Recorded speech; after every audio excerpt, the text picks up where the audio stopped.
Hello students, मैं हर्षराज पीएसबीआई की तरफ से आप सभी के साइंस का टीचर स्वागत करता हूं आज के इस नए वीडियो में।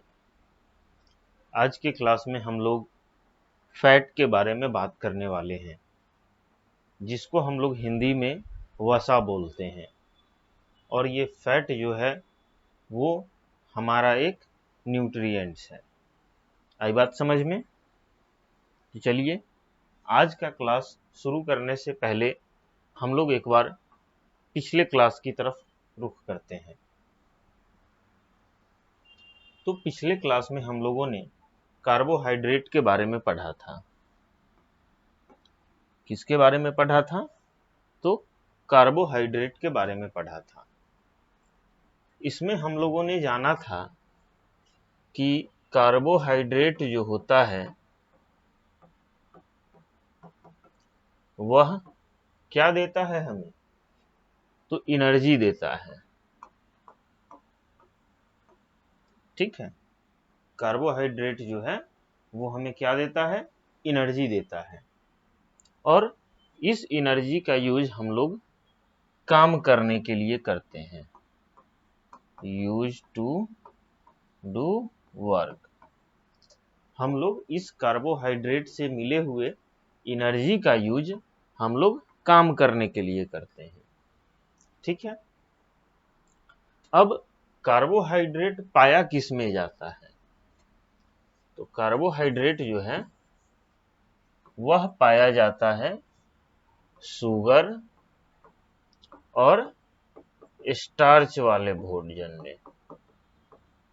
यानी कि वैसे भोजन में पाया जाता है ये कार्बोहाइड्रेट जिस भोजन में शुगर और स्टार्च की मात्रा जो है वह ज्यादा होती है। ठीक है, या फिर शुगर और स्टार्च की मात्रा जिस किसी भी भोजन में होती है वह भोजन हमें क्या देता है? कार्बोहाइड्रेट देता है। अब वहीं पे हम बात कर लें कि कौन कौन से फूड आइटम्स हैं जो हमें कार्बोहाइड्रेट देते हैं। तो यहाँ पे हमारा फूड आइटम्स में आ जाएगा हमारा क्या? तो पोटैटो, आलू, ये जो है हमें कार्बोहाइड्रेट देता है। ब्रेड, राइस यानी कि रोटी चावल, ये हमें कार्बोहाइड्रेट देते हैं। बनाना यानी कि केला, ग्रेप्स, अंगूर, ये सब जो है भोजन हमें क्या देता है? कार्बोहाइड्रेट देता है। आई बात समझ में? अब हम लोग बात करते हैं फैट के बारे में, क्योंकि जो भी हमने पिछले क्लास में पढ़ा था उसको हमने एक बार रिवाइज कर लिया। अब हम लोग आज का क्लास शुरू करते हैं।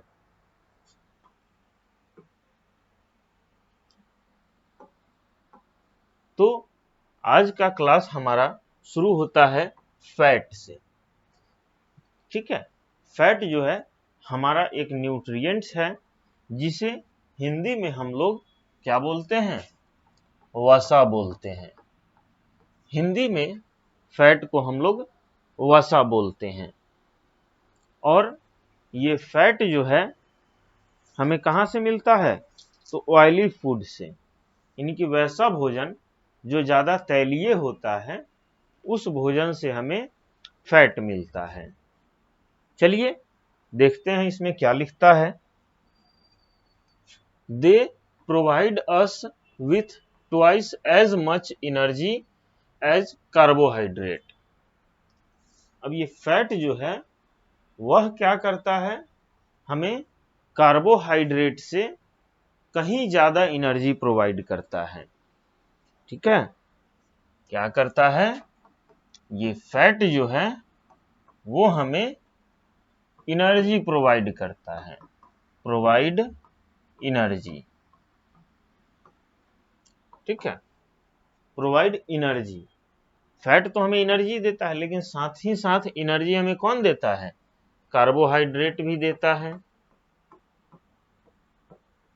कार्बोहाइड्रेट भी हमें एनर्जी देता है, लेकिन फैट जो एनर्जी देता है वह ट्वाइस एज मच, यानी कि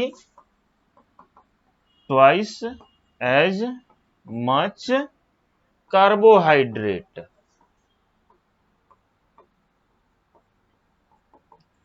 यानी कि फैट से जो हमें एनर्जी मिलती है वह एनर्जी कार्बोहाइड्रेट से मिली हुई एनर्जी की लगभग दोगुना होती है। आई बात समझ में? चलिए, तो ये क्लियर हो गया हमारा। अब हम लोग इसमें आगे बात करें तो extra fats can be stored in our body to be used later. अब जो भी हमारे शरीर में फैट जो है, क्या इसका एक बेनिफिट क्या है कि फैट जितने भी हमारे शरीर में हैं, अगर वह यूज नहीं हो पाते हैं तो क्या होता है, वह स्टोर हो जाता है। बाद में यूज करने के लिए यह भोजन जो है स्टोर हो जाता है। ठीक है,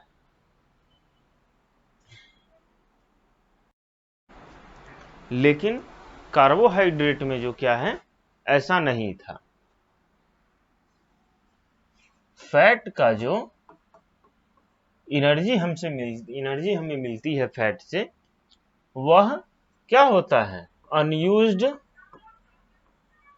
एनर्जी, यानी कि फैट के द्वारा मिली हुई एनर्जी अगर नहीं यूज हो पाती है तो क्या होता है, बचा हुआ एनर्जी जो है वह स्टोर्ड हो जाता है। बचा हुआ एनर्जी जो है वह स्टोर हो जाता है, यानी कि एक जगह पे जाके सेव हो जाता है, ताकि इसका यूज हम लोग बाद में कर सकें, यूज लेटर। यानी कि फैट से मिला हुआ एनर्जी जो है वह सेव हो जाता है, जो भी एनर्जी यूज नहीं हो पाता है वह स्टोर हो जाता है और इसको हम लोग बाद में यूज कर सकते हैं। आई बात समझ में? लेकिन वहीं पे कार्बोहाइड्रेट से मिला हुआ एनर्जी जो है वो हम लोग बाद में स्टोर करके नहीं रख सकते हैं।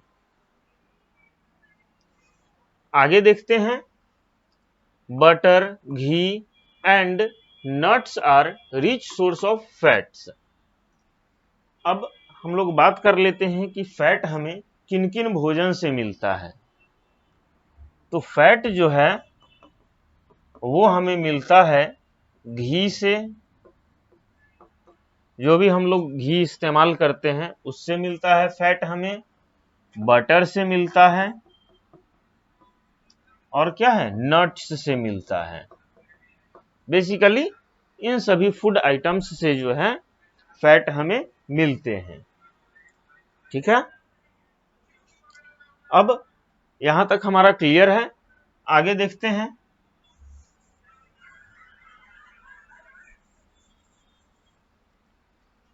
A person who does a lot of physical work needs more carbohydrate and fat। यानी कि वैसा आदमी जो क्या करता है, more physical work. More physical work कहने का मतलब ये हुआ कि या तो वो ज्यादा जिम करता है या फिर वो मजदूरी करता है, यानी कि जो भी अपने शरीर से ज्यादा काम करता है वैसे आदमी को फैट और कार्बोहाइड्रेट की जरूरत ज्यादा पड़ती है। क्योंकि जब भी हम लोग काम करते हैं तो हमें क्या लगता है, जब भी हम लोग काम करते हैं तो हम क्या कर रहे होते हैं, अपना एनर्जी यूज कर रहे होते हैं। ठीक है, तो हम जितना ज्यादा काम करेंगे उतना ज्यादा more work more energy use, तो ज्यादा एनर्जी के लिए हमें ज्यादा फैट और कार्बोहाइड्रेट की जरूरत पड़ेगी। आई बात समझ में? इसीलिए जो आदमी या तो जिम करता है या मजदूरी करता है या शरीर से ज्यादा मेहनत करता है उसके शरीर में एनर्जी ज्यादा की जरूरत होती है। Fats and carbohydrate are called energy giving food. अब हम लोग फैट और कार्बोहाइड्रेट को जो है एनर्जी गिविंग फूड कह सकते हैं, क्योंकि फैट और कार्बोहाइड्रेट से ही हमें एनर्जी मिलती है। आई बात समझ में? तो चलिए आज का क्लास हम यहीं पे खत्म करते हैं। अगले क्लास में हम लोग प्रोटीन के साथ मिलेंगे। तब तक के लिए थैंक यू।